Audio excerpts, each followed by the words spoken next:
வாயை பூட்ட முடியாதே. திறப்பவர் என்னோடு இருப்பதினால் திறவுகோலை என் கையில் தந்தார்.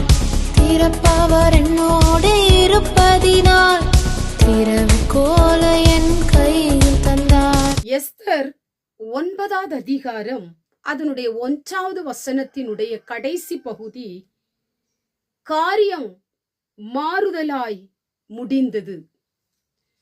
உங்கள் வாழ்க்கையிலே காரியங்கள் வாய்க்காதபடிக்கு அநேக பகைஞர்கள் எழும்பி, சத்துருக்கள் எழும்பி, விரோதிகள் எழும்பி சூழ்ச்சி பண்ணி கொண்டிருக்கலாம்.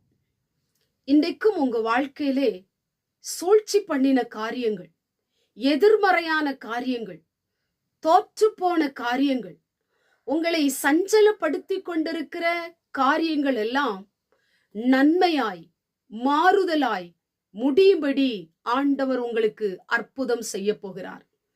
ஜெபித்து கொண்டிருக்கிற தேவ பிள்ளையே, நீ கலங்காதே, நீ சோர்ந்து போகாதே, நீ கவலைப்படாதே. உங்க காரியத்தை நிச்சயமாய் ஆண்டவர் மாறுதலாய் முடிய பண்ண போகிறார். உங்களுடைய ஜபம் ஒரு நாளும் வீணாய் போவதே இல்லை.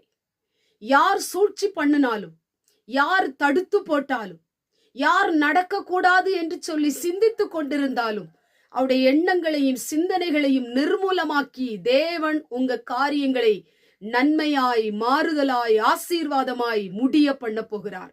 இன்னைக்கு மனுஷன் உங்களுக்கு விரோதமாய் திட்டம் தீட்டி கொண்டிருக்கிறானா?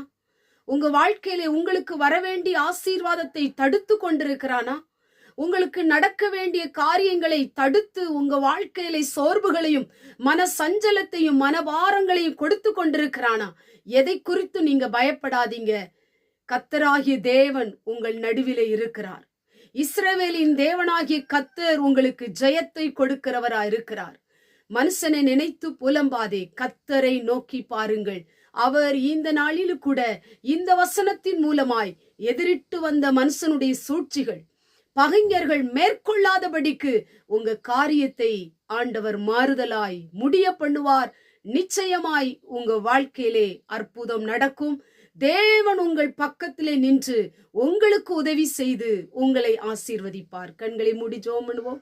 எங்கள் பரிசுத்தமுள்ள நல்ல பிதாவே, கேட்டதான வசனத்தின் மூலமாய் காரியத்தை மாறுதலாய் முடிய பண்ணுகிற தேவன், நம்முடைய பிள்ளைகளுடைய வாழ்க்கையில எத்தனை காரியங்கள் நடக்காமல் ஆண்டவரே ஸ்தோத்திரம் அப்பா, வெயிட் பண்ணி கொண்டிருக்கிறாங்கப்பா.